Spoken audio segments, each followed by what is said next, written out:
La nueva industria musical. Augusto Pereira. Augusto Pereira, PA, Estados Unidos. Federico Fischer. Fischer Abogados, Uruguay. Mónica Zuluaga, Hemisferio Derecho, Colombia. Moderadora, María Soledad Álvarez, Álvarez y Asociados, Argentina.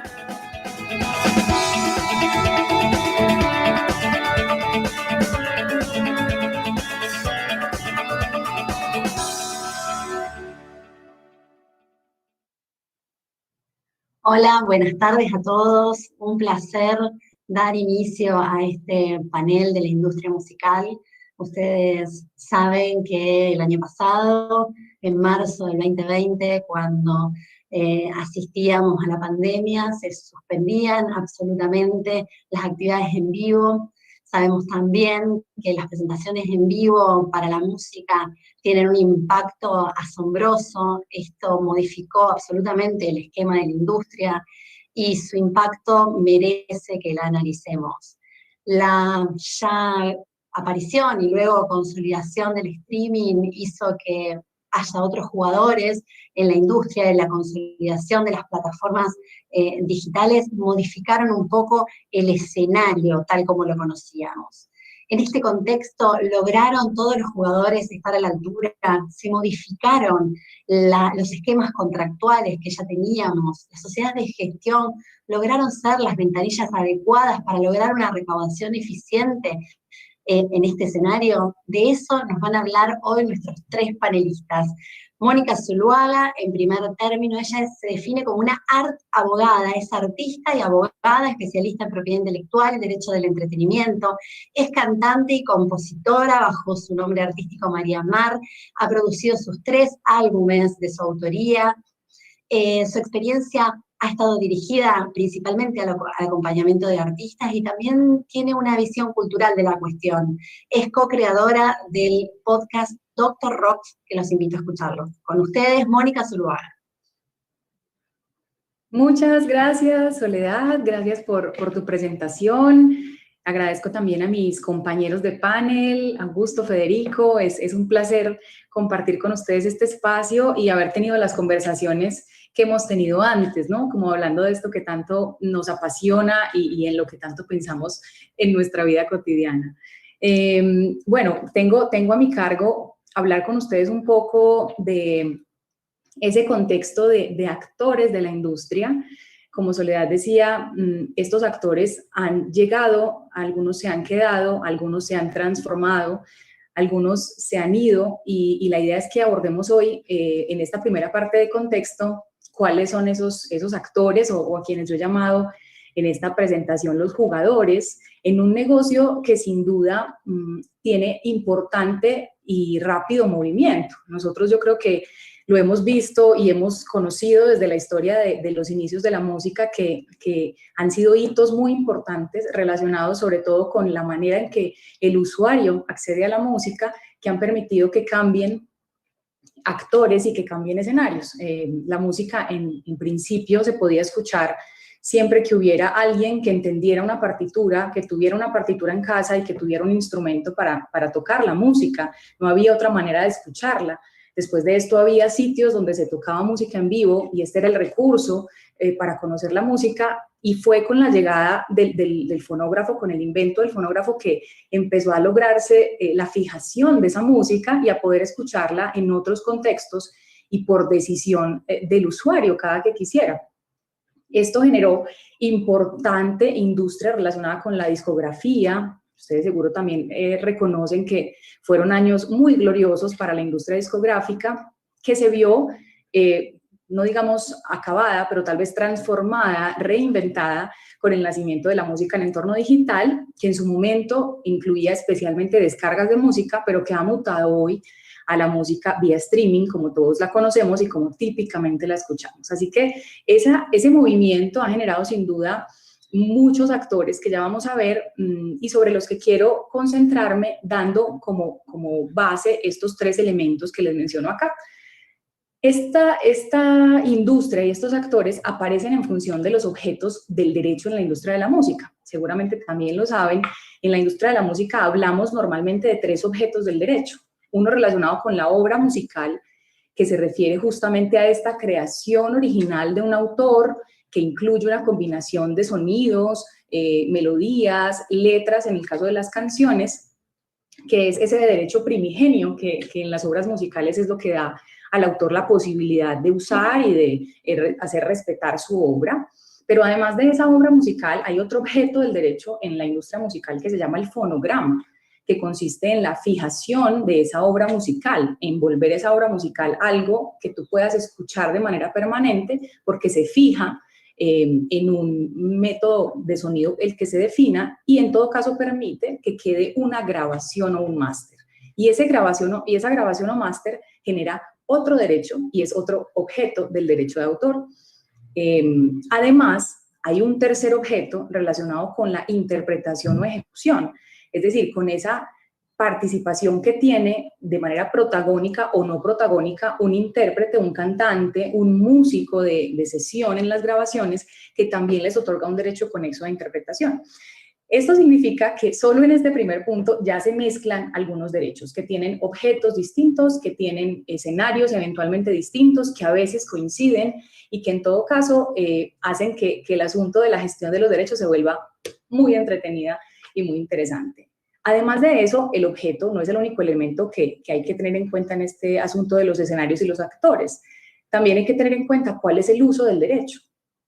Nosotros tenemos por ley unos derechos patrimoniales definidos y en función de esos derechos habrá unos usos que deberán autorizarse por el autor, por el productor fonográfico o dueño del fonograma y por el intérprete o ejecutante.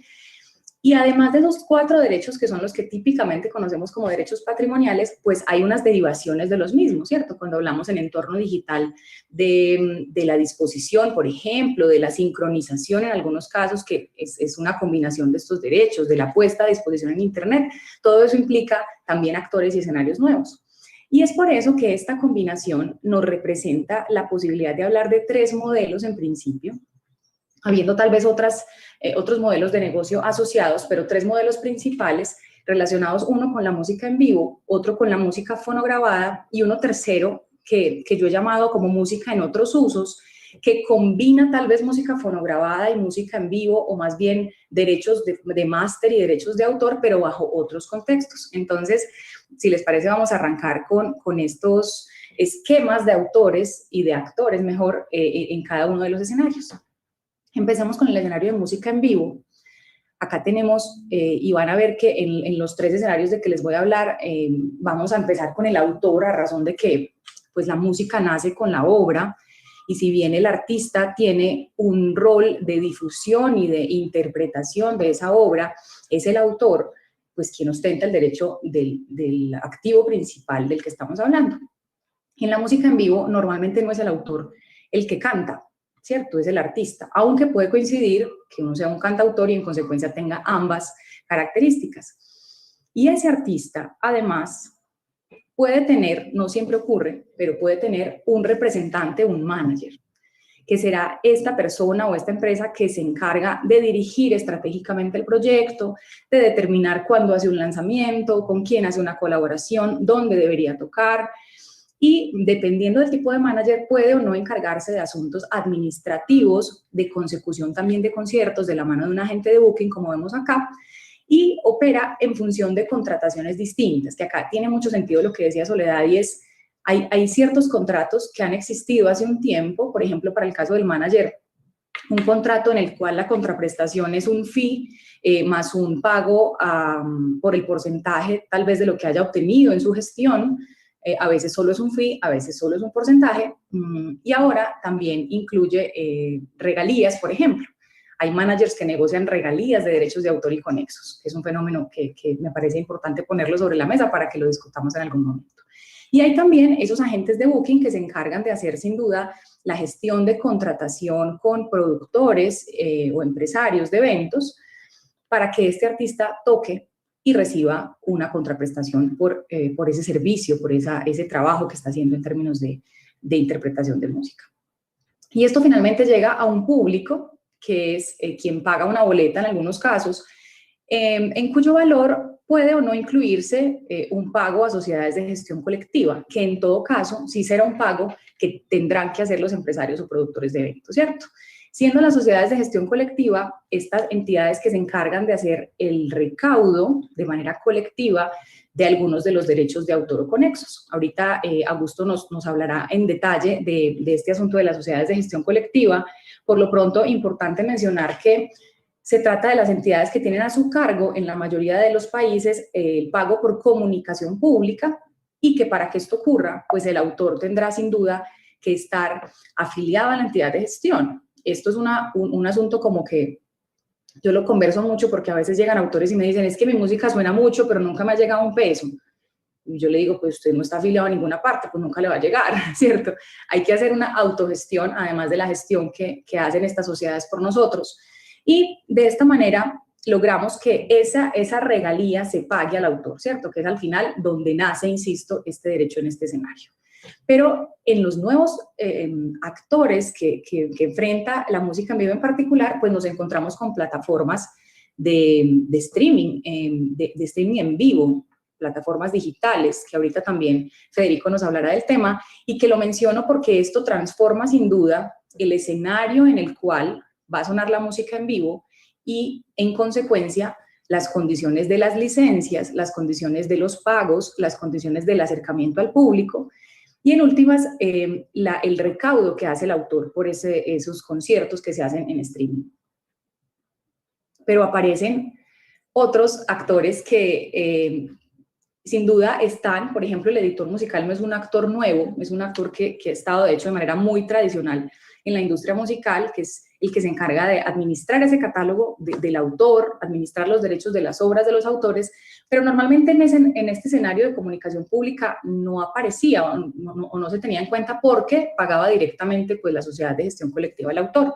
Sin embargo, en la mayoría de sociedades de gestión colectiva no se paga todo el valor al autor. Hay un porcentaje que se guarda para su publisher.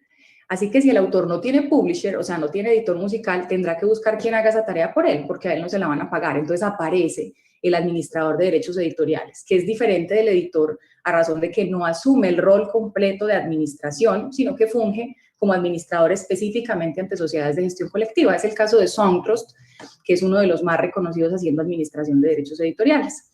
Y aparecen además asociaciones de sociedades de gestión colectiva como Latin Autor, que ahorita lo veremos también en detalle, para poder definir cómo va a ser ese pago de licencias en entorno digital por comunicación pública.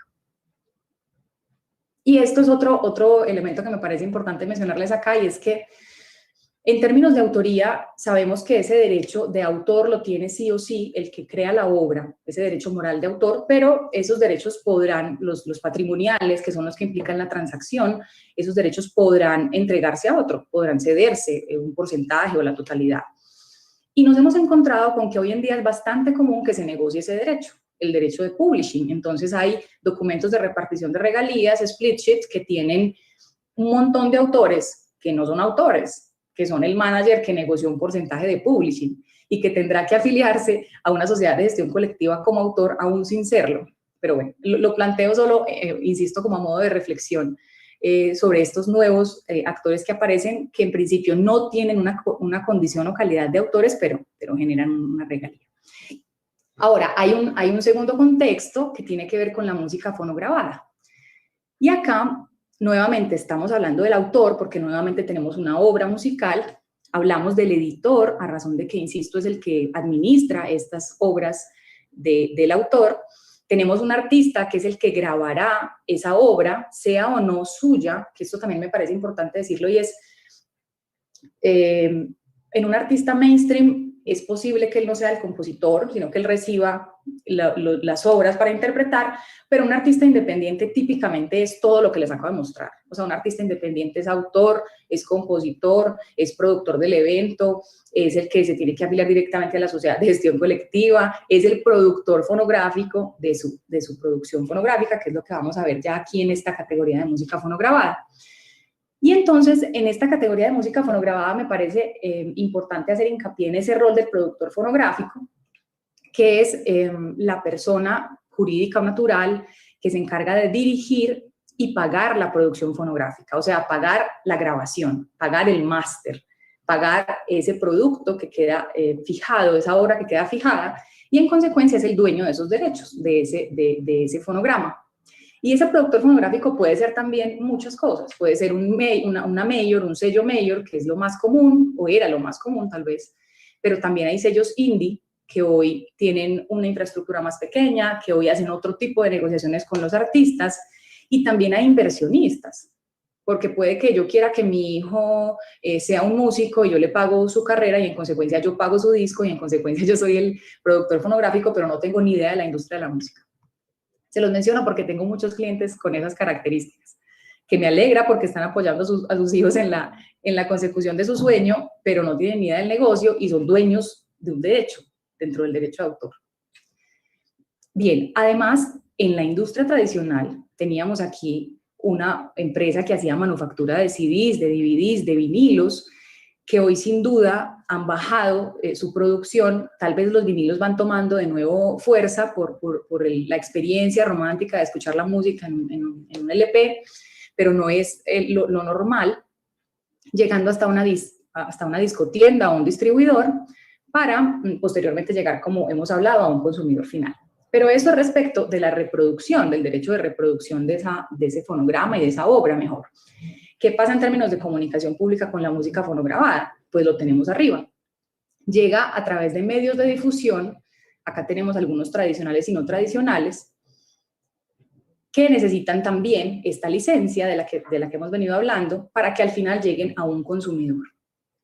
Y esta licencia, de nuevo, es otorgada por sociedades de gestión colectiva, que para este caso, importante mencionarlo también, no solamente van a recaudar la regalía del autor, como ocurre en la comunicación pública, en ejecución pública mejor, sino también la regalía para el productor fonográfico por el máster que suena y para el artista, intérprete o ejecutante, cuya participación está directamente puesta en ese fonograma.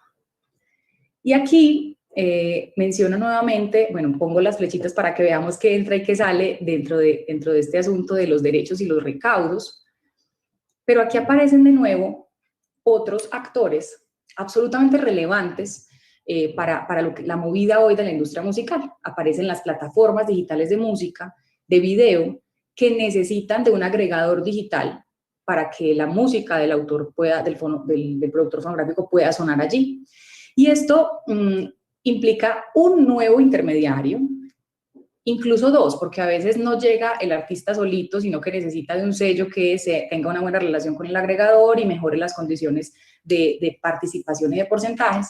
Así que este es un actor absolutamente relevante para la industria en los últimos tiempos, que también genera un pago para sociedades de gestión colectiva, para el derecho de publishing y a través del productor fonográfico de manera directa para su máster. Y tenemos otros partícipes de regalías en el máster, porque creo que también les ha tocado que no solo se reparte el split sheet de publishing, sino que también se dan puntos en el máster al productor musical, al ingeniero de sonido, al familiar que dio un dinero. Bueno, se termina repartiendo esa torta en un montón de personas, que eso no está mal, pero en la práctica la administración se vuelve más compleja. Entonces, por eso es importante también mencionarlo. Perdón. Disculpen, me tomo un poquito de agua.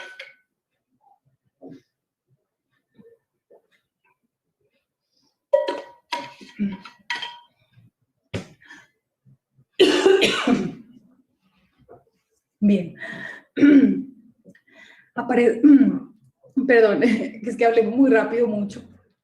Aparecen otros titulares de derechos de autor nuevamente, que ya les había mencionado este rol cuál es. Nuevamente administradores de derechos editoriales y entidades de recaudo que no son necesariamente sociedades de gestión colectiva, como es el caso de Sound Exchange para intérpretes y ejecutantes. Hay además un rol importante acá de monitoreo de medios, que siempre ha estado también. Antes se hacía que habían personas que escuchaban día y noche lo que sonaba en las emisoras. Hoy se hace de una manera más sistematizada, más efectiva, y por eso lo menciono también allí.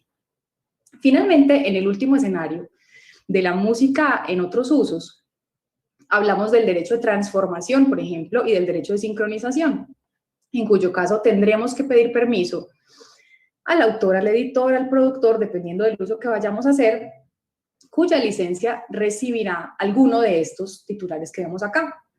Marcas, productoras audiovisuales, productoras de video, productores fonográficos, que necesitan esos derechos y que al final pagarán de forma directa a los titulares de los derechos, no habiendo aquí típicamente la participación de la sociedad de gestión colectiva.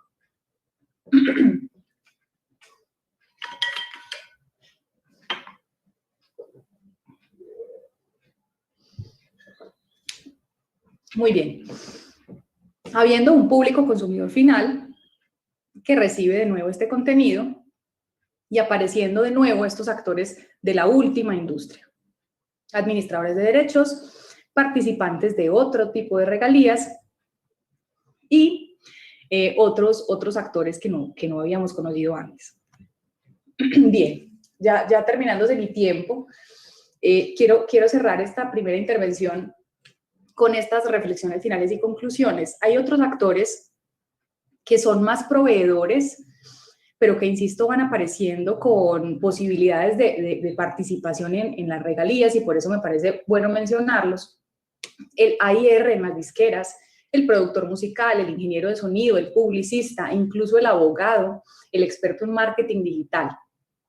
Cobra también relevancia en esta modalidad nueva de la industria musical el rol del fan, el rol del seguidor, porque esta industria hoy nos permite acercamiento que antes no existía entre el fan y el artista, y eso ha cambiado sin duda las dinámicas, porque el artista puede hoy incluso recibir fans que pagan porcentajes de sus derechos en sus obras. Hay un par de aplicaciones que tienen esa modalidad y que es bien interesante porque el fan siente que está participando en esas regalías.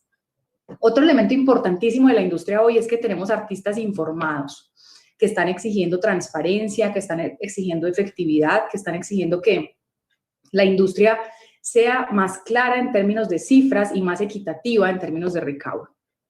Y por último, cierro con esta frase que me pareció importante para nuestra reflexión. Dice: el futuro digital de la industria musical es un hecho, pero no significa necesariamente un mejor mercado para los creadores de contenido. Está clarísimo que estamos enfrentándonos a grandes transformaciones, que el futuro digital lo estamos asumiendo y tendremos que asumir lo que venga, pero no necesariamente ese montón de posibilidades van a traerle beneficios al creador. Tenemos que trabajar porque así sea, pero no es que eso sea naturalmente lo que vaya a ocurrir. Muchas gracias. Gracias, Mónica. Buenísima la presentación, muy claro, a pesar de que es una industria compleja.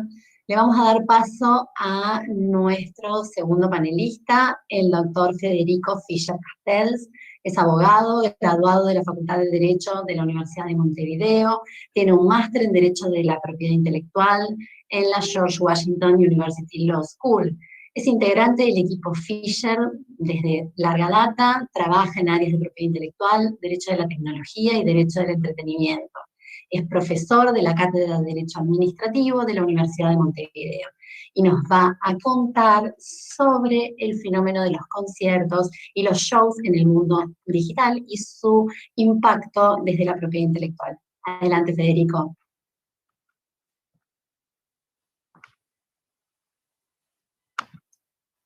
Hola, buenas tardes a todos.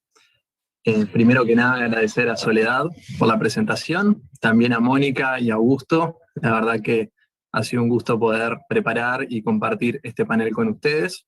Y también quería agradecer al Comité Ejecutivo de ACIPI por la invitación, y también muy especialmente a la persona de Aldo Fabricio Módica también por la invitación y por la confianza. Bueno, después del panorama general que magistralmente nos presentó Mónica y de esta nueva visión que tenemos de esta nueva industria musical, la charla de hoy está dirigida a enfocarlos a un fenómeno en particular, que son los conciertos y los shows en el mundo digital. ¿Qué desafíos, qué oportunidades y qué interrogantes presenta este nuevo fenómeno para la industria musical? Bueno, como ustedes saben, y también comentó Soledad, estamos ante un fenómeno que no es nuevo, pero que realmente explotó con la pandemia de COVID-19. ¿Y por qué? Básicamente porque los espacios físicos de conciertos se vieron restringidos, ya no era posible hacer conciertos en vivo para artistas, que para muchos constituye la principal fuente de ingresos y la principal actividad como artistas, y eso generó que los artistas se tuvieran que volcar al mundo digital, ya sea como fuente de ingresos, como comenté, o también como una forma de estar con su público, de acompañarlo, de brindarle entretenimiento en una circunstancia que es realmente la que vivimos hoy a través de la pandemia, que es muy complicada y en el cual el valor del entretenimiento y de la posibilidad de tener el acceso a la cultura es también muy importante para la salud de las personas. Aquí en la diapositiva pueden ver algunos números de lo que es este fenómeno. Por ejemplo, el live streaming de conciertos musicales se estima que generó aproximadamente $600 millones de ingresos en el 2020. Por ejemplo, en la plataforma Bands in Town, que es una plataforma de promoción de conciertos, se estima que entre marzo de 2020 y diciembre de 2020 existieron más de 60.000 live streams que los realizaron 20.000 artistas. También hubieron producciones, megaproducciones, por ejemplo, el show que realizó la banda de K-pop coreano BTS, que recaudó en una sola presentación $20 millones, lo cual es mucho más de lo que la banda, que es una de las bandas más famosas del mundo, recauda por sus shows en vivo. Además, un poco como termómetro de todo este fenómeno, la plataforma Twitch, que es una de las principales, si no la principal plataforma de live streaming que existe hoy, muy famosa en relación a videojuegos,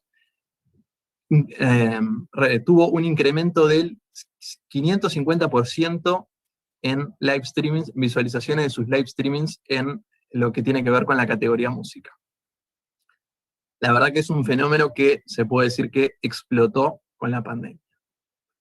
Entonces, hoy tenemos diversas formas de conciertos o shows que se han venido dando desde que empezó la pandemia hasta esta parte.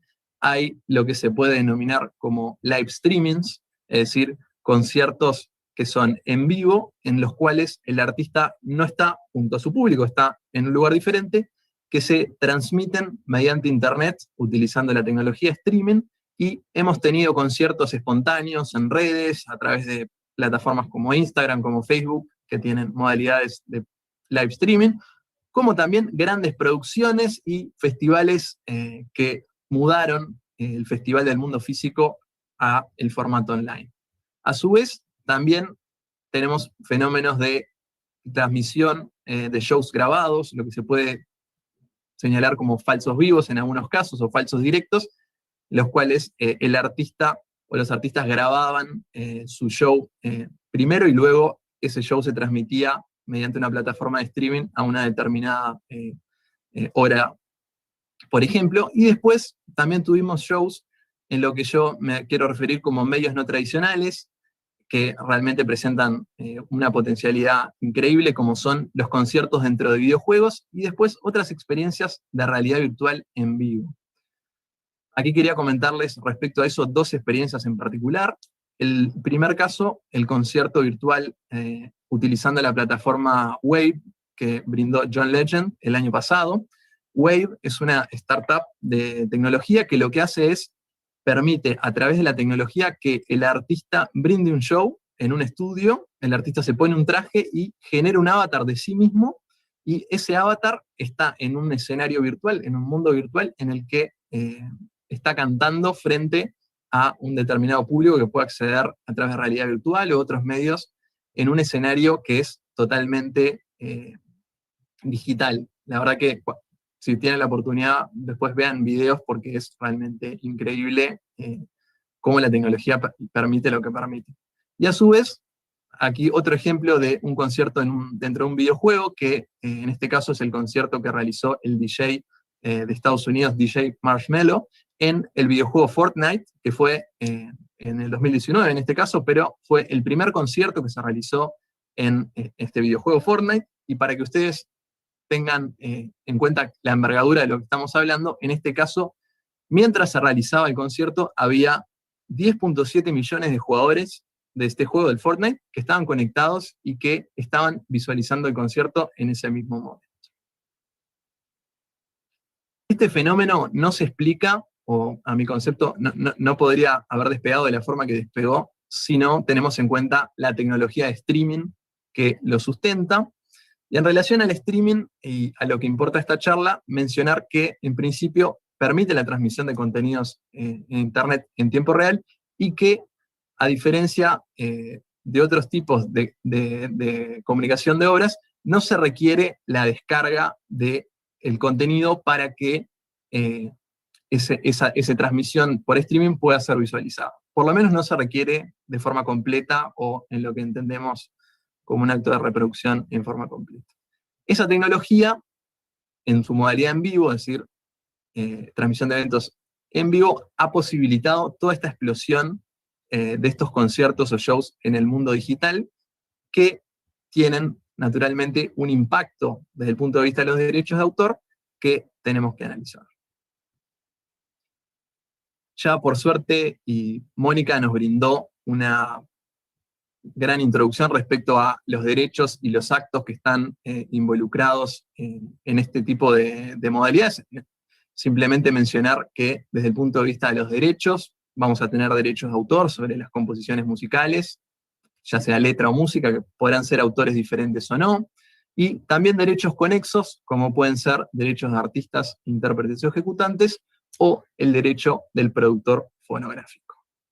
Con relación a esos derechos, el streaming va a implicar también, estos fenómenos de live streaming y conciertos digitales, van a implicar también que se realicen determinados actos, ya sea actos de comunicación pública, pueden haber actos de puesta a disposición, actos de fijación o reproducción de obras o de interpretaciones o ejecuciones, y también actos de sincronización. Veremos a continuación qué derechos y qué actos podrían aplicar según el caso. No va a ser lo mismo el caso de un live streaming, un streaming que ocurra en vivo y que no tenga una fijación posterior o una fijación previa, que la transmisión por streaming de una grabación o la fijación posterior de un live streaming, por ejemplo, un concierto que se transmita en vivo por YouTube y que luego quede fijado y que se ponga a disposición en esa plataforma para visualización posterior. Naturalmente, todo eso va a impactar en los derechos involucrados, en el modelo de negocios,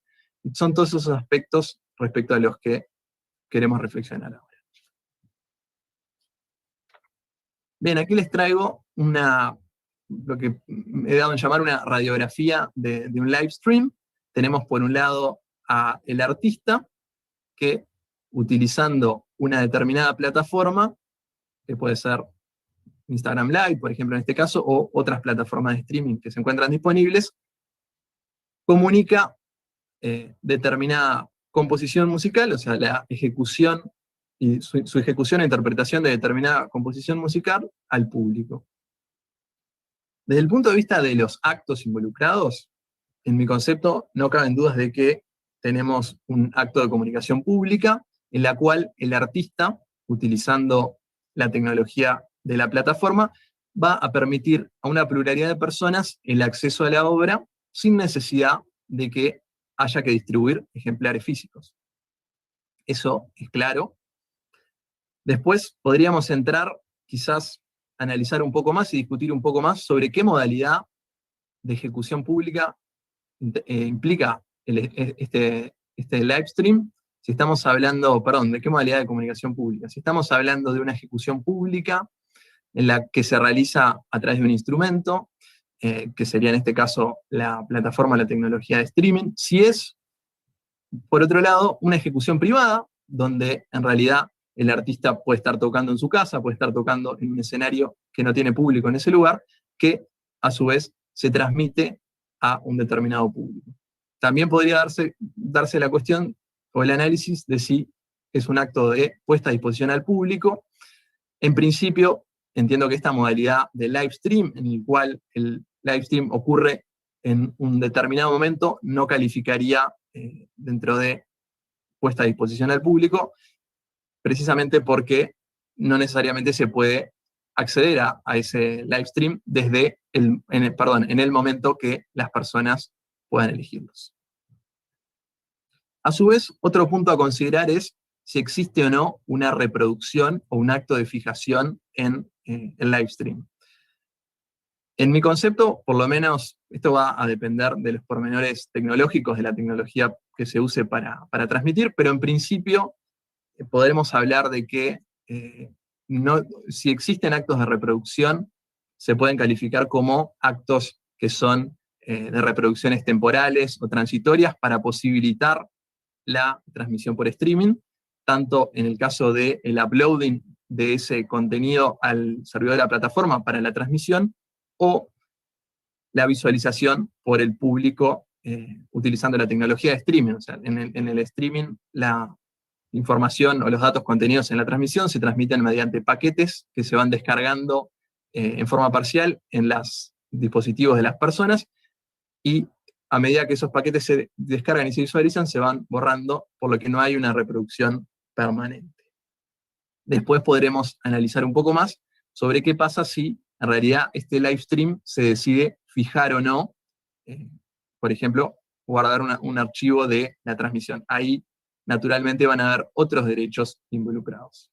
Existiendo una comunicación pública, también va a ser necesario obtener una licencia. Esa licencia muy probablemente pueda ser obtenida a través de una entidad de gestión colectiva, y también hay que tener en cuenta si no existe ya entre la plataforma que se está utilizando para el streaming una licencia ya preacordada, un blanket license con la entidad de gestión colectiva en cuestión. Este sería otro ejemplo, siguiendo con la radiografía, en el caso de un DJ que haga, por ejemplo, una presentación en vivo en una fiesta, o directamente un live stream utilizando alguna plataforma.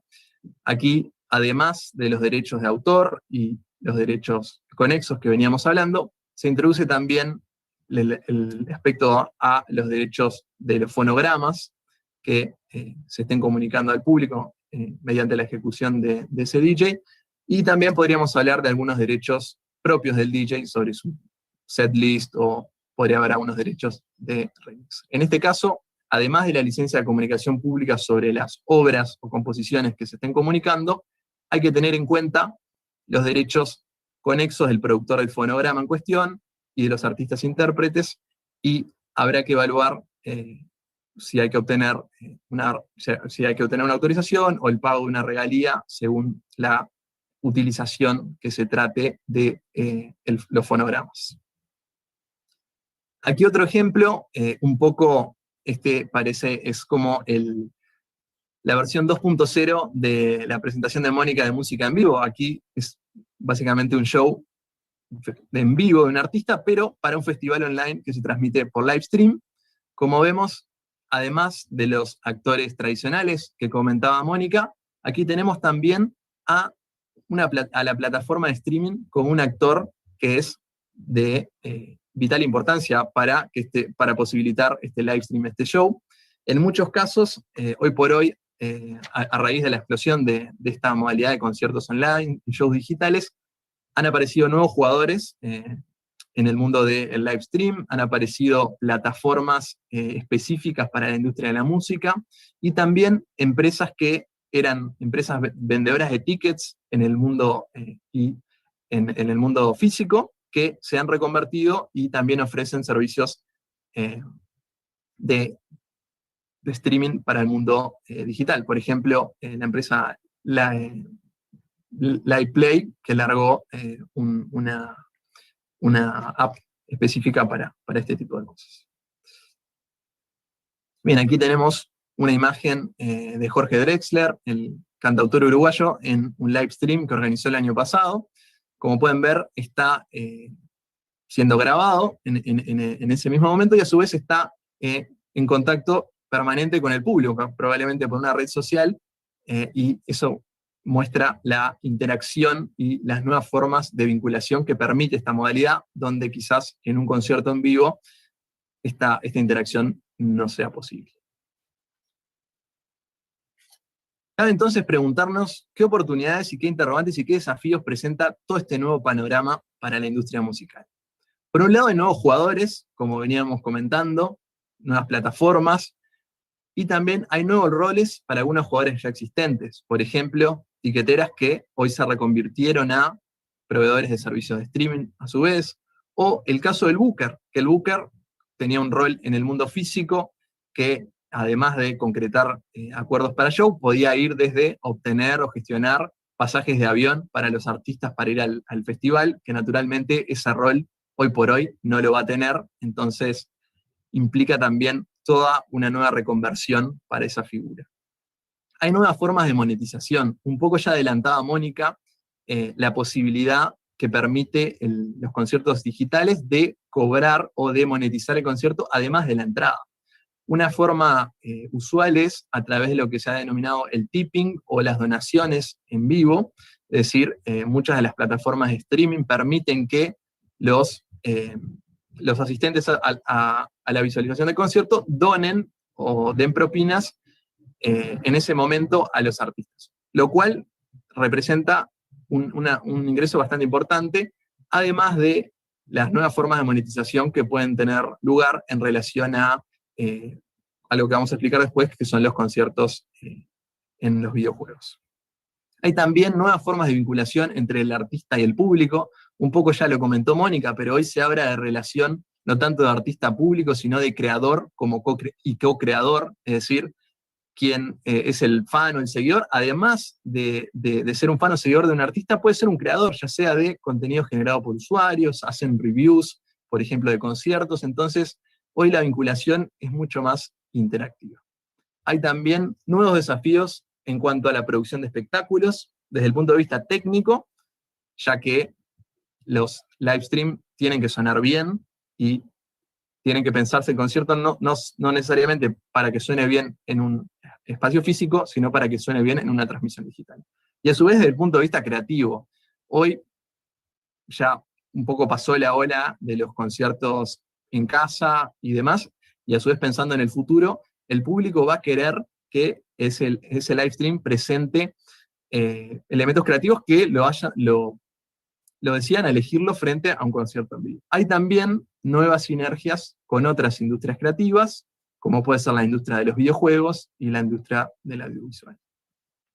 También presenta interrogantes desde el punto de vista legal y de la propiedad intelectual. Hay que revisar vinculaciones contractuales, hay que analizar si en la era de los contratos 360 entre artistas y discográficas, los artistas no requieren autorización de las discográficas para realizar el concierto, o en su caso para fijar, por ejemplo, una fijación posterior de un live stream. Y con respecto a ese tema, es bastante sencillo de entenderlo, o bastante sencillo la modalidad live stream, es decir, concierto en vivo que una vez que termina la transmisión del concierto desaparece, pero cuando entra la fijación de ese concierto, se empieza a complicar la cosa desde el punto de vista de los derechos.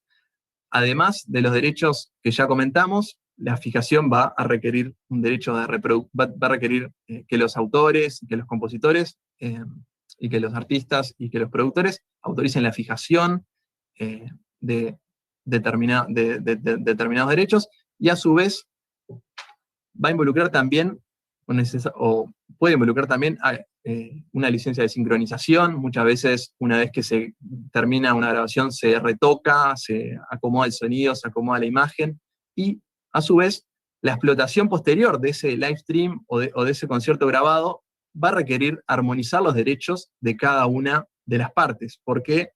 Porque probablemente eso quede colgado en YouTube o quede disponible en otra plataforma, y va a ser necesario que esos derechos esté claro qué porcentaje va a cada uno y quién tiene la titularidad del resultado de esa grabación audiovisual de live stream. A su vez, hay nuevos desafíos para las entidades de gestión que tienen que, en mi concepto, actuar como un punto de encuentro entre titulares de derechos y aquellos que desean utilizar esos derechos para estas nuevas modalidades.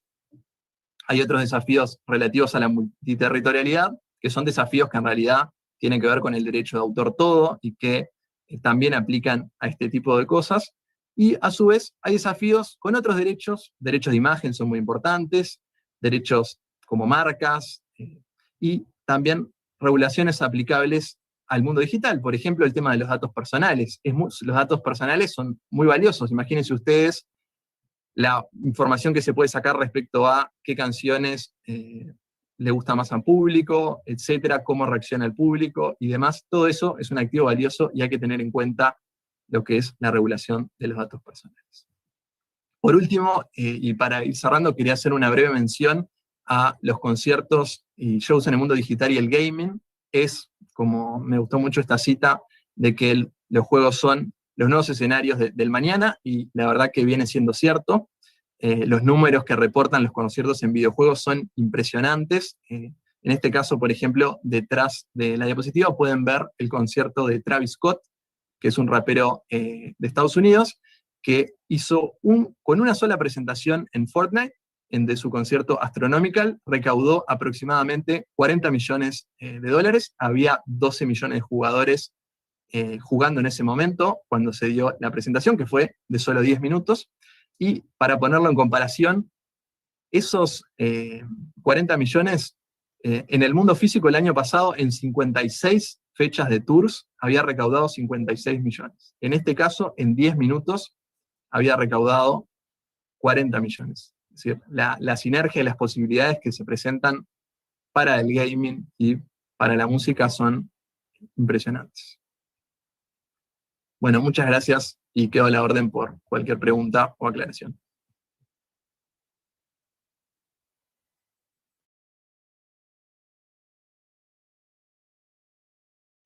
Gracias, Federico, por tu presentación. Muy, muy claro y realmente todo un desafío lo que nos planteás.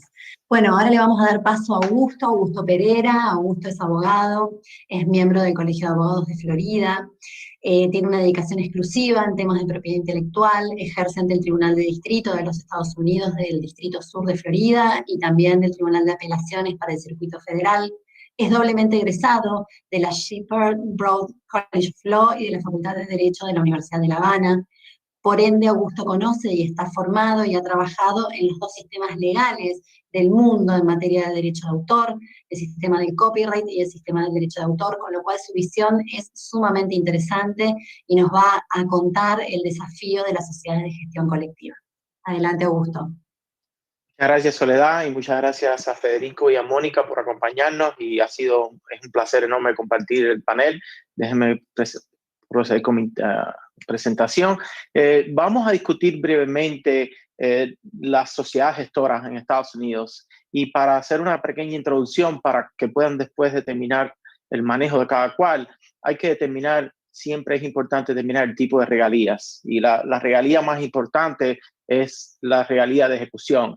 Es la ejecución que se transmite en los radios, en los bares, en los restaurantes, en los servicios de música, ya bien sea streaming, o puede ser Apple Music, Spotify, puede ser también la reproducción de la música en jukeboxes, en los gimnasios, etc. Cada vez que una música se transmite de esa manera, existe una regalía que hay que pagar. Una vez vamos a determinar quién la cobra y cómo se distribuye. También las regalías mecánicas, que es la reproducción física de la música, cuando se vende un CD, que ya sabemos que es muy poca la venta, y también cuando se hace una descarga, que la descarga es que usted compra y la baja a su computadora o a su teléfono, o cuando se hace una transmisión interactiva o lo que se conoce como streaming. También comprende todo lo que tiene que ver con ringtone y las bandas de música sonoras, etc.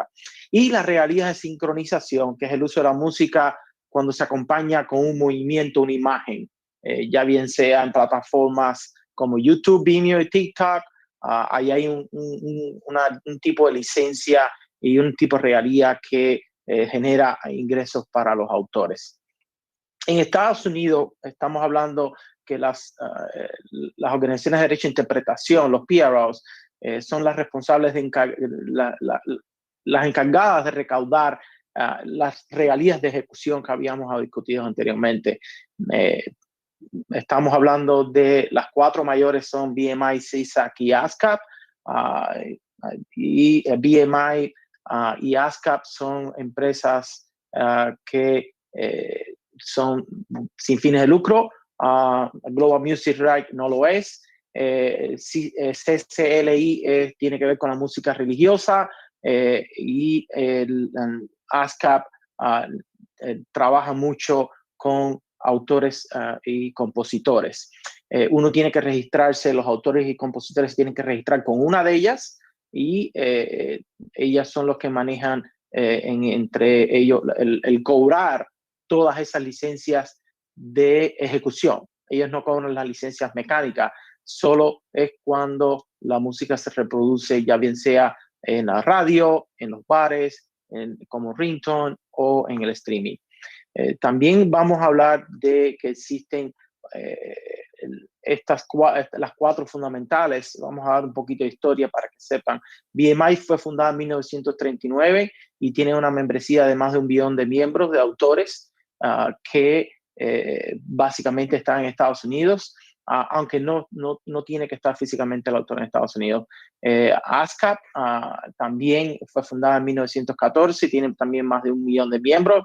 Y SESAC, fundada en 1930, y también tiene más de, no tiene tantos miembros como ASCAP y BMI. ASCAP y BMI son las mayores, yo diría globalmente. En Estados Unidos tiene la mayoría de los miembros, y cuando uno se registra con BMI no tiene que registrarse con ASCAP, y ellos son los que cada vez que se reproduce la música en esos medios que explicamos, las regalías de ejecución, ellos son los que reciben ese dinero y se distribuye de una manera establecida por la ley. Hay otras sociedades que se llaman de interpretación, que pudieran, son especializadas, como la Christian Copyright Music License International, es una empresa privada.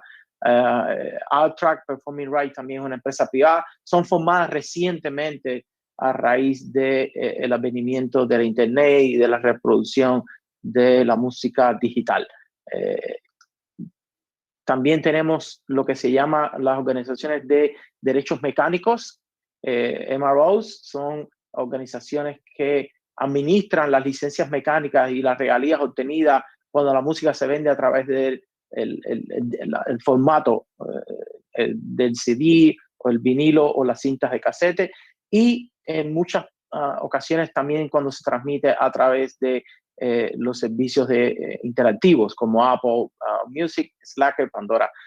A diferencia de los PROs como ASCAP y BMI, que solo cobran y rastrean las regalías por desempeño, ellos también cobran las regalías por mecánicas. Son los que la más famosa es Harry Fox, que está en Estados Unidos, y vamos a explicar un poquito el detalle de cada una de ellas. Harry Fox fue fundada en 1927, tiene una membresía de 50,000 editoriales y más de 2.500 sellos discográficos, y muchos de los servidores de servicios digitales forman parte de Harry Fox. El Music Report también ayuda a los miembros de SunTrust a cobrar sus regalías. SunTrust es una entidad que se dedica a cobrar y a conectarse con todas estas sociedades a nivel global para ayudar a los miembros a colectar. Porque, por ejemplo, cuando usted se registra con ASCAP o BMI, ellos hacen la colección de los derechos solo en Estados Unidos, aunque ellos puedan tener algunas relaciones con algunas sociedades gestoras de otros países, como SOCAN en Canadá, como la SGAE, muy conocida en Latinoamérica, las sociedades de gestores de autores españoles. El SunTrust ayuda a, si usted se registra con ellos, a ir país por país, porque tiene relaciones con sociedades gestoras de otros países. Significa que cuando su música se pone fuera de Estados Unidos, se le serviría en la ayuda y recolectar esas regalías.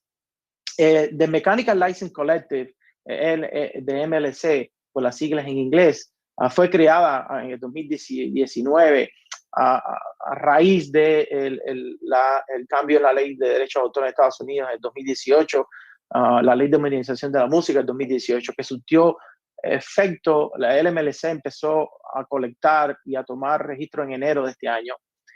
Ellos son los que se dedican a cobrar esas regalías mecánicas, y es un intento de legislar y de traer un poco de concentrar en un solo jugador esa manera de que hay tan distribuida en el mundo de la música, que a veces un jugador coincide con el otro en hacer todo el trabajo. El Sound Exchange fue fundada en 2003 y ayuda en la cobranza y distribución de las regalías e interpretación digital. Tiene más de 245,000 artistas discográficos y propietarios de derechos maestros. Y queremos hablar un poco también de los problemas que han traído, yo diría, el advenimiento del streaming. Lo más importante que hay que determinar, y Mónica lo hablaba al principio, es que el autor tiene una obligación de registrarse, ya bien sea si estás en su país y es la sociedad colectiva en tu país. En Estados Unidos las sociedades gestoras están divididas, la sociedad de gestión colectiva como Harry Fox y las sociedades gestoras como los PROs están separadas, pero en muchos de los países es una sociedad colectiva y es una obligación de los autores registrarse con ellos para que ellos puedan ejercer a representación de los autores la cobranza de esas regalías. Muchas veces se pierde, y la pregunta que él siempre se le hace: ¿y por qué mi música se está reproduciendo y yo no recibo un centavo? Y la respuesta es: usted se ha registrado, usted no es tan solo registrarse. Esta semana yo estoy registrando un CD de una autora y hemos pasado una semana en buscar la información correcta, porque registrarte y poner el título de la canción, eso es parte del trabajo, pero usted tiene que dar la información suficiente a esa sociedad gestora para que ellos puedan, cuando esa música se reproduzca, poder determinar que esa música está asociada con su autor y que ellos tienen el derecho de cobrar esa. En cuanto al streaming, yo creo que las sociedades gestoras han ido poco a poco avanzando hacia el crear licencias que permitan eso. La pandemia ha acelerado ese proceso de una manera que nadie lo pudo prevenir, es imposible. Estamos hablando que de la noche a la mañana, de la manera en que por más de 100 años se estaba manejando los conciertos en vivo, etcétera, desapareció, y las sociedades gestoras, tanto como los creadores, se han tenido que adaptar a ese nuevo proceso.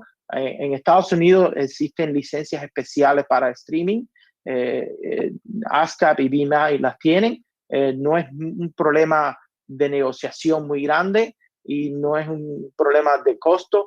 El problema que estamos presentando, sobre todo nosotros estamos tratando de negociar una con ASCAP y BMI, es que el mundo es una aldea global, nos guste o no.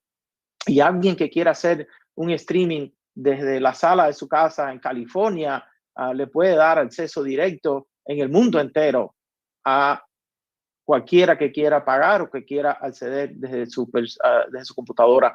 Y la pregunta es que cuando uno negocia con estas sociedades gestoras como ASCAP y BMI, la licencia corresponde a Estados Unidos, y es lo primero que te lo dicen: esta licencia nada más te cubre de Estados Unidos. Vas a tener que limitar el acceso que vas a ofrecer a tus usuarios, a los video oyentes, para que puedan acceder a ella, a menos que tengas que negociar con sociedades gestoras de otros países para que puedan darte ese tipo de licencia. Hay música especializada, como la música cristiana, que las licencias de streaming están bien limitadas. Claro, ahora la pandemia, en que las iglesias fueron cerradas, los obligó un poco a abrirse un poquito más a esta nueva realidad. Y yo creo que aun cuando vayamos un poco a la normalidad, que es la que todos buscamos, a poder reunirnos, a poder atender conciertos, de una manera u otra, estos streaming, estos van a seguir. Yo creo que es la manera, yo diría, en el futuro en que se van a poder acceder a conciertos en vivo. También todas estas plataformas digitales ha permitido a autores poder llevar su música a un público que antes era muy difícil lograrlo por el costo que conlleva, por el costo que requería una inversión de llevar a un CD, de llevar a crear y llevar una música. Este cliente que nosotros estamos representando, una autora que se puso a cantar con las canciones que ella escribió con una amiga, fueron a CD Baby, le pagaron una cantidad de dinero, le crearon el CD y CD Baby le pone la música en todas las plataformas digitales. Es decir que 5 años atrás, yo diría 3, 4 años atrás, eso era un proceso un poco más engorroso que era muy difícil lograrlo para personas que se estaban adentrando en el medio musical. Claro, si usted tiene detrás una disquera, o usted es una persona famosa, usted tiene un equipo de trabajo que lo protege, pero estamos hablando de pequeños autores que quieren poner su música a disposición del público y estas plataformas digitales les ha permitido esa posibilidad. Así que no todo es malo, diría yo. Hay algunos inconvenientes que se han tenido y se tienen que resolver, pero a la larga es esto viene para quedarse. Muchas gracias y bueno, estamos dispuestos para responder cualquier pregunta. Bueno, muchas gracias, Augusto, Sí. muy claro. Tenemos varias preguntas de la audiencia. Arranco con una de Fabricio, que es el tema de la venta de los catálogos. En el medio de la pandemia escuchábamos noticias de ventas de catálogos completas, Shakira, Bob Dylan, los Red Hot Chili Peppers, y nos preguntábamos por qué. ¿Por qué el boom de transferir los catálogos? Y aquí me gustaría que los panelistas tomaran el tema. ¿Es producto de la crisis? ¿Cómo influye la digitalización en ponerle valor a la obra? Y por último, sé que en algunos casos de compra-venta de catálogos, algunos en las transferencias se reservaron los morales, especialmente en la utilización, no la reserva de los morales, sino la utilización tal vez en campañas políticas. Bueno, ¿cómo ven este boom de la compra-venta de catálogos? ¿Cómo impacta en el tema de la pandemia y el tema del valor fundamentalmente? Si les parece, respondo yo a esa pregunta. La verdad que es un tema interesantísimo y que la respuesta de lo que va a pasar es muy difícil de dar una respuesta clara.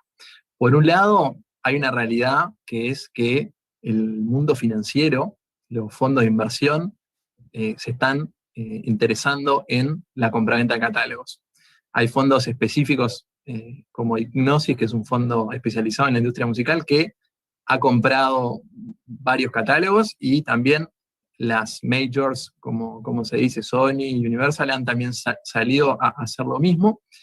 Y hay, por un lado, desde el punto de vista de los compradores, parece que hay una idea de que el activo de derecho de autor de una composición musical es un activo seguro, que puede ser más seguro que otros activos más volátiles, como podría ser el precio del petróleo. Por algo deciden hoy invertir en eso. Y en segundo lugar, creo yo que la digitalización permite, primero que nada, tener un mayor control en cuanto a cuál es el rendimiento de esos activos, y en segundo lugar, que tiene que ver también, por lo menos desde el punto de vista de los compradores, de que hay posibilidades que quizás hoy nos están avisorando, pero que en principio, por lo menos todas las estadísticas financieras en relación a la industria de la música, dan crecimiento. Y desde el punto de vista de los autores, seguro que la pandemia tiene un rol muy importante.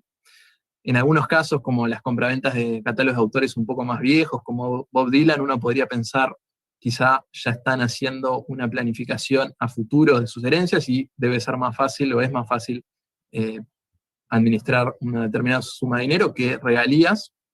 Y por otro lado, hay que evaluar qué pasa con una determinada canción que hoy es exitosa, si esa canción o esa composición va a ser exitosa dentro de 20 años. O sea, quizás hay algunos autores que pueden decir, este es mi momento, esta canción o esta composición es un boom hoy, y decir, bueno, quizá es el momento de hacer hoy esa transacción y no jugármela, entre comillas, a que después el valor de mi activo, de mi derecho de autor caiga.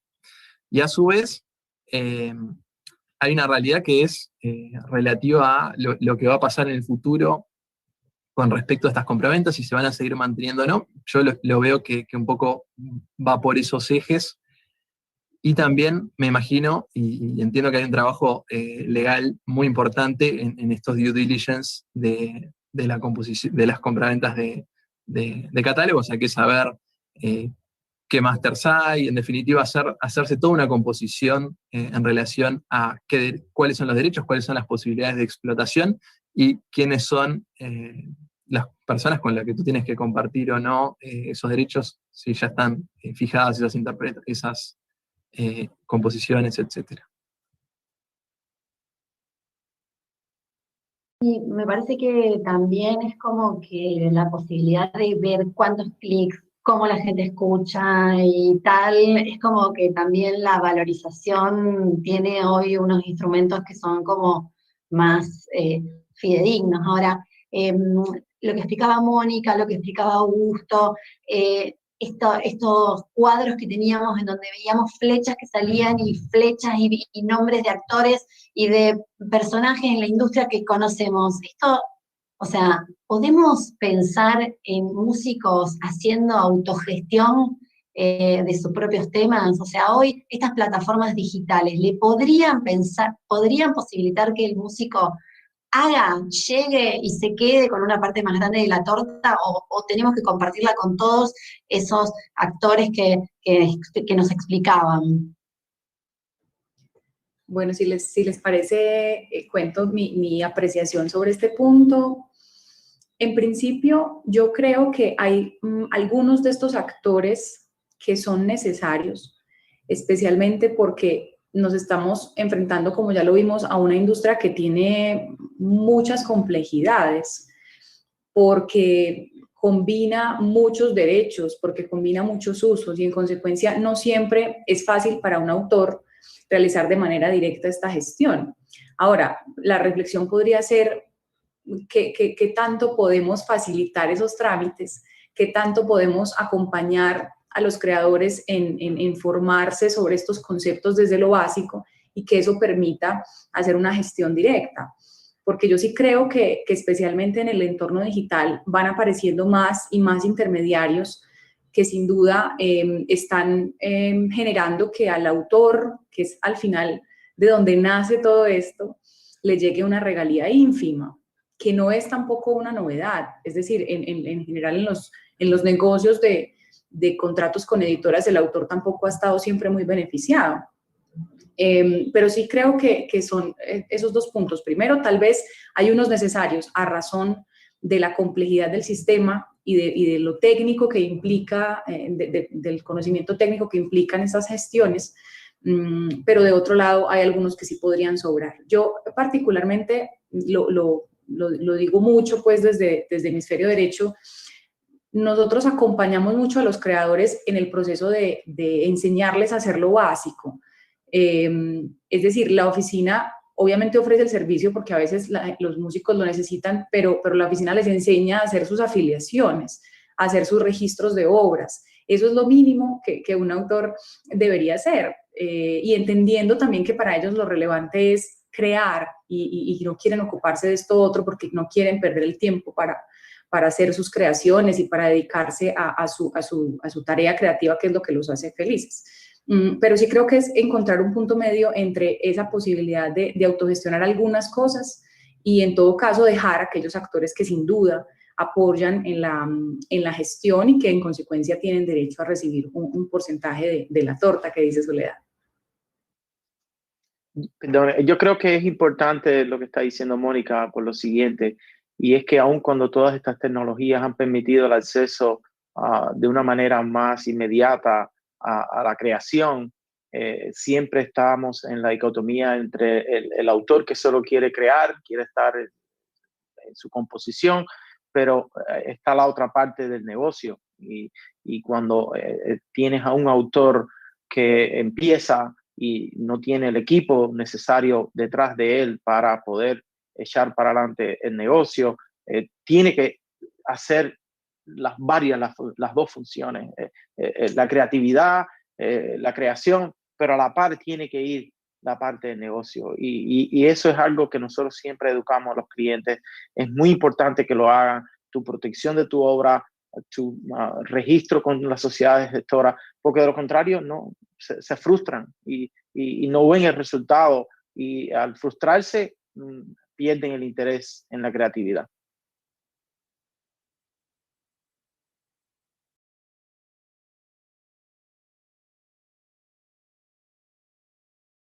No te escuchamos, Soledad. Ahora, Augusto, nos llega esta pregunta bien concreta y me parece que tiene que ver con tu ponencia. Si como creador estoy registrado en BMI, ¿necesito registrarme también en ASCAP o en CESAC? Perdón, la respuesta es no. Uno se registra con una sociedad gestora única y ellos se encargan de colectar esas regalías de interpretación de una manera, incluso, por ejemplo, ASCAP o BMI, con la que usted esté registrado, es encargada de registrarte con las sociedades gestoras mecánicas. Así que si usted está registrado con BMI, usted va a estar registrado con el AMLC. Y si usted está registrado con la SGAE, la SGAE tiene relaciones con ASCAP y BMI en que se ayudan mutuamente a la colección y recolección de esas obras. Claro, todas estas son entidades privadas, hay un interés de ellos por medio de tener más miembros, de colectar más, porque ahí es donde ganan más, un poquito más. Bien, y una consulta, o sea, si soy creador extranjero y estoy registrado, por ejemplo, en SGAE o en SADAIC, ¿necesito registrarme en BMI o en ASCAP? Necesariamente no. ¿Por qué? Porque la SGAE tiene acuerdos con BMI, con ASCAP, para que en las regiones que se cubren, cada uno representa a sus autores y tienen ese compartimiento de las regalías. Es decir, que si usted está protegido, muchas veces mientras más grande es la sociedad gestora, SOCAN en Canadá, la europea, la francesa, tienen esos contratos entre ellos que permite el intercambio de regalías sin tener que estar el autor registrándose con cada una. SunTrust es alguien que te ayuda a registrarte con ellos. Claro, ellos te cobran en adición a lo que te van a cobrar, pero SunTrust te ayuda a ese proceso de ir hacia el extranjero sobre todo. Claro. ¿Y cómo ven ustedes la reacción de las entidades de gestión colectiva ante la explosión del fenómeno del streaming? ¿Han estado a la altura? ¿Qué ha pasado? ¿Han hecho nuevas licencias? ¿Han establecido nuevos fees, nuevas tarifas? Reticentes al principio, pero como todos hemos ido por un proceso de adaptación y ya ahora sí se tienen varias licencias que ya están disponibles en Estados Unidos me refiero a cuando usted está haciendo un concierto en su propia plataforma. Si usted está haciendo un concierto en YouTube, en Vimeo, etcétera, ellos tienen contratos con ASCAP y BMI que no hay necesidad de tener una licencia por separado. Pero, por ejemplo, este cliente que estamos representando, que es una empresa global que está aquí en Miami, y empezaron a hacer conciertos para sus empleados y para sus clientes de una manera privada. Traía un artista latinoamericano, lo ponía en el estudio que tienen acá y tuvimos que negociar con ASCAP, con BMI, con CSAC, porque si un autor está registrado con ASCAP pero no con BMI, entonces, porque no puede estar, entonces tú tienes que tener licencias de cada uno de ellos me refiero tú como el usuario, como el local que va a generar el concierto, entonces tienes que estar registrado, tienes que tener licencias de cada uno, pero solo te cubren en Estados Unidos. Entonces este es el problema ahora que estamos teniendo, que estamos yendo a un alcance global. El cliente quiere hacer estos conciertos con acceso ilimitado y entonces ahí tenemos que empezar a buscar en cada país donde vaya a haber acceso. la territorialidad, digamos, de la licencia. Y Ujú. vuelvo otra vez, Mónica, con el tema este de los productores de fonograma. Antes, cuando un artista, un productor lo descubría y entonces de repente podía grabar el disco y entonces el productor lo llevaba a los distintos lugares y le conseguía espacio en el aire. Hoy de repente pareciera que los productores tienen el trabajo como más fácil, o sea, las plataformas de repente encontramos artistas que van cosechando clics y seguidores y followers, y entonces ahí cuando ya está casi el trabajo hecho aparece el productor fonográfico a decir, bueno, firmemos el contrato de fijación. Y vos decís, pero yo ya tengo 2 álbumes hechos, claro, no tengo productor fonográfico, ¿cómo? O sea, ¿qué papel les vamos a dar? ¿Cómo van a tener que reinventarse estos productores fonográficos? Pues yo creo que ya viene pasando con la existencia de estos sellos independientes que tienen otro tipo de relaciones también con los artistas.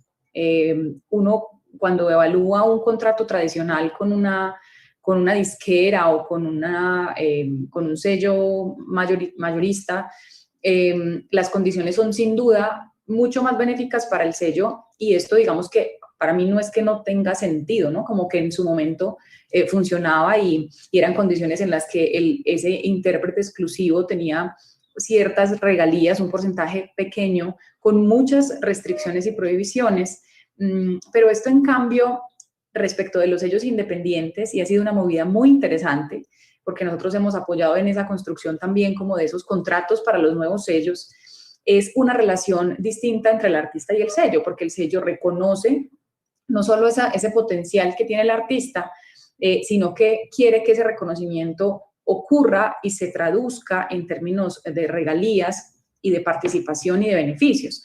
Entonces se vuelve ya más un contrato colaborativo en el cual el sello pone, el artista pone, y ese esfuerzo conjunto logra otro tipo de realidades en torno a la industria, sin desconocer que siguen habiendo los otros contratos y que sigue habiendo artistas que firman con estas disqueras grandes, pero esta movida del sello independiente creo que viene con una nueva mirada y con una nueva perspectiva respecto del reconocimiento del artista y del valor de ese trabajo y de esa eventual regalía. Que también creo que sumado a eso viene una movida interesante de grupos de artistas que están decidiendo fungir como sellos de ellos mismos, de su grupo, de su colectivo. Entonces ya tienen claro dónde tienen que estar para recaudar, ya saben, además que yo no sé, como que la gente hoy en día, los más jóvenes, tienen muchas habilidades de muchos tipos al mismo tiempo, entonces saben qué hacer respecto del marketing digital, entienden perfectamente todo lo que pasa en Internet, entonces eso creo que está facilitando otros modelos respecto de la gestión, no solo de los derechos, sino en general de los productos musicales.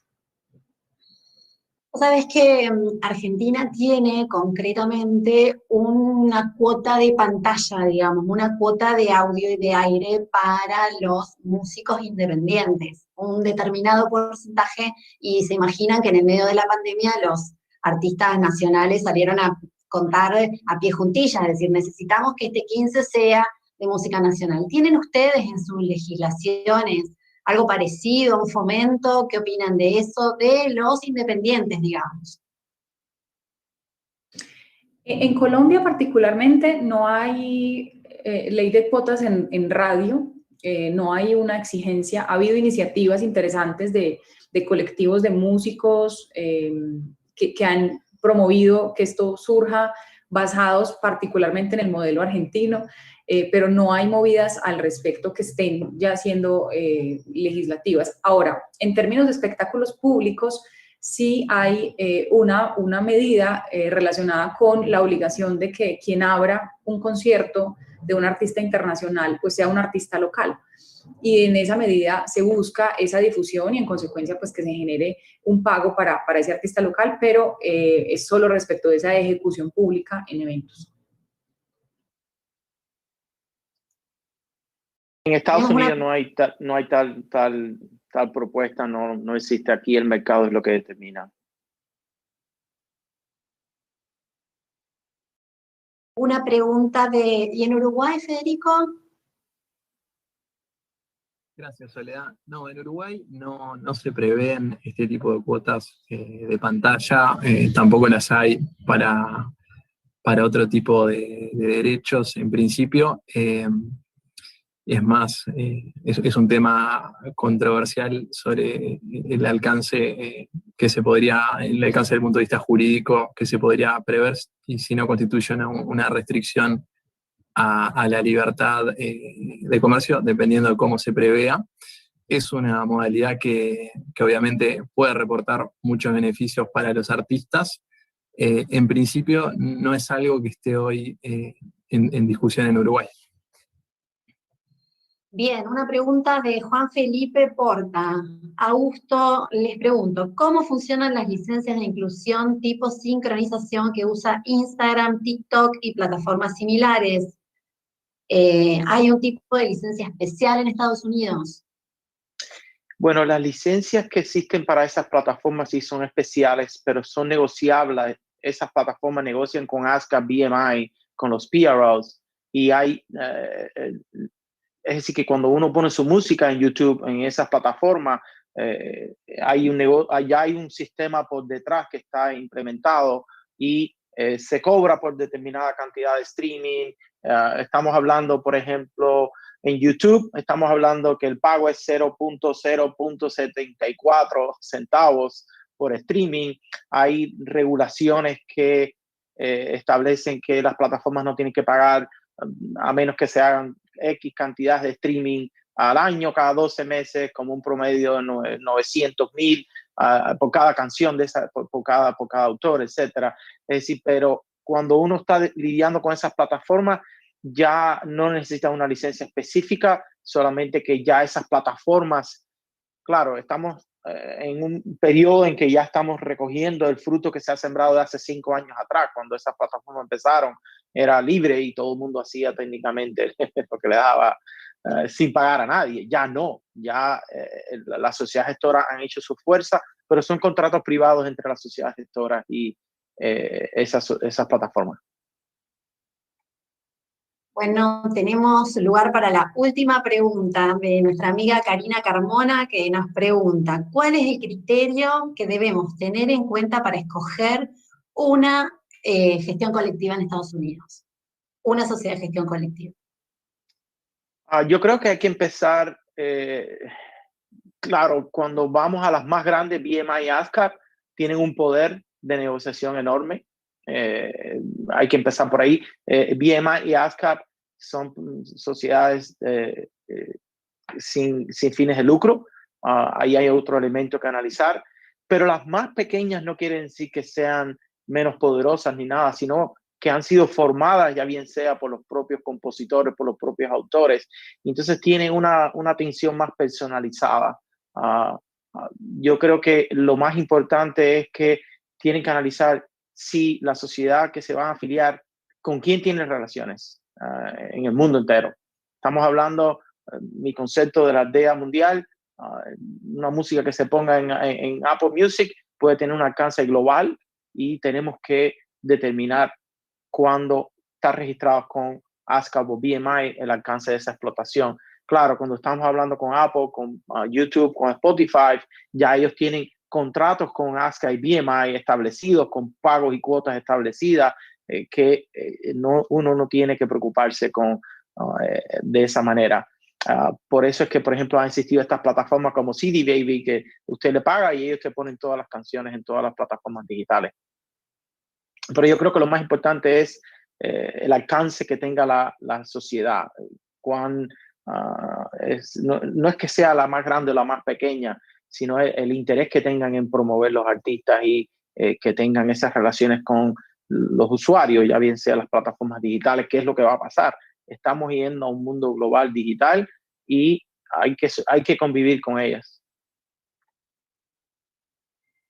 Bueno, les agradezco muchísimo a Mónica, Federico, Augusto, a Zipi por elegir este tema de la industria musical, a gente que estuvo atrás de esta cuestión, como José Roberto Herrera, como la gente del Comité de Derecho de Autor, como Fabricio Módica, y bueno, especialmente a estos panelistas que lo dejaron todo preparando estas presentaciones para que hoy entendamos un poquito más de la industria musical, que es bastante compleja.